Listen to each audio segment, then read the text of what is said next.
The time for answering the question has expired. Senator Day. My question is to the Minister for Finance, Senator Cormann. I refer to my question last Wednesday about price gouging by state government land management authorities. I remind the Minister that the forerunner to these authorities, the South Australian Land Commission, had in its governing legislation that land agencies were to be not-for-profit entities and were to provide land to assist those in the community who were least able to afford to buy their own home. The Financial Review today reports that the government is to abandon billions of dollars of budget measures because they are currently blocked in the Parliament, leaving few options for budget repair, one of those being states and territories missing out on grants funding. If the government is exploring cuts to state grants, would it consider cutting funding to those states which are creating the most damage to the economy and housing affordability by their price gouging practices?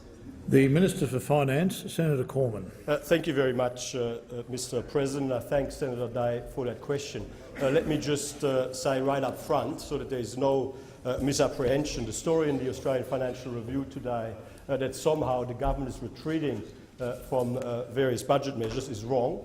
The government remains committed to all of its budget measures, and indeed many of our budget measures have already passed the Parliament, and we will continue to work with the Senate in relation to the important structural reforms required, for example, to ensure that our welfare system is put on a sustainable foundation for the future, and also that our budget is on a sustainable foundation for the future.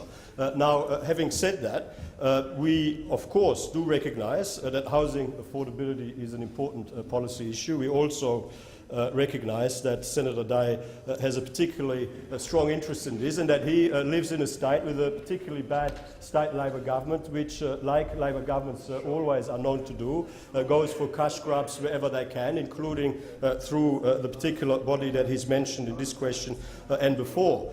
Now, our focus here is this. Our focus is on building a stronger, more prosperous economy where stronger growth can, of course, create opportunity for people to get ahead and get access to the housing market, but we're also mindful of the need for state and territory governments to do their bit as part of that cause. Now, it is difficult to see how housing construction can be part of closing the gap completely, because housing construction is already in the middle of an upswing, with dwelling investment forecast to grow by 7.5% in 2014-15. All states and territories have agreed to implement the recommendations of the Housing Supply and Affordability Reform Report, which aim to make development and other regulatory processes more efficient, and we certainly call on the South Australian State Government to do their bit in implementing those recommendations. Thank you, Minister. Senator Day, a supplementary question. Given the economy-wrecking distortions wrought by the land development sector in cahoots with state and territory land management authorities, to the tune of $600 million gouged by these agencies in the last reporting year, will the government A, ask the ACCC to investigate state land management agency price gouging, or B, if the ACCC will not act, amend their legislation to require them to do so? Thank you. Senator Day. Minister. Thank you very much, Mr President. The ACCC is an independent statutory authority responsible for enforcing the Competition and Consumer Act 2010. The Competition and Consumer Act prohibits anti-competitive practices, including misuse of market power, price fixing and other collusive conduct. If there is evidence of anti-competitive practices, the ACCC is able to investigate and take action through the courts where appropriate. There are a number of avenues for people to raise concerns with the ACCC. However, ministers are specifically precluded from giving the ACCC a direction regarding the performance of its functions or the exercise of its powers. We did commission as a government the Harper Review, which in its draft report canvasses a wide range of issues, including planning and zoning issues, and I quote from its draft report, regulations relating to planning and zoning often restrict competition and impede structural change. Such restrictions can be addressed by including competition principles among the objectives of the various state and territory laws dealing with planning and zoning to ensure that competition issues are always considered. Thank you, Minister. The time for answering the question has expired. Senator Day, a final supplementary question. A landmark 2006 High Court decision firmly established that Section 51 of the Constitution, the Corporations Power, could be used to address virtually any issue involving a corporation. In 2009, former Prime Minister Kevin Rudd addressed the Business Council of Australia, vowing a federal takeover of planning powers. Would there be scope to use the Corporations Power to address price gouging by rapacious state government land management agencies? Minister. Much, Mr. President. Senator Wong just can't stop interjecting. I mean, I think, Mr. President, I think that the Leader of the Opposition is just highly disorderly. I rise on a point of order, and the clock is already running, and it shouldn't be running. Well, order. Order. Senator Conroy, you don't have the call. Order.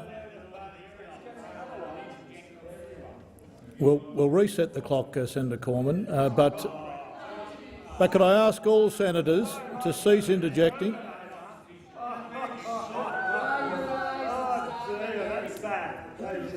Senator Conroy, if you... Thank you. Now, Minister. Thank you very much, Mr. President. What I would say to Senator Day is that former Prime Minister Rudd promised the world and delivered nothing. I mean, he promised to take over the world, he promised to take over hospitals, he promised to take over zoning laws. He's still working on taking over the world. Apparently he's somewhere in New York trying to take over the world. And I'm sure that Senator Conroy is his numbers man on the United Nations Security Council in order to get him elected as the Secretary General of the United Nations moving forward. Just because former Prime Minister Rudd promised something, you shouldn't follow his lead, is what I would say to Senator Day. Now, what I would say on the more general point is that this government is actually not about centralising more power in Canberra. This government wants to make the Federation work better, which is why the Prime Minister has initiated the Federation White Paper review process, through which we will seek to make genuine improvements in the way our Federation operates. And I'd like to think that we'll be able to find a way to better address the issues that Thank Senator you, Day Minister. cares The about. time for answering the question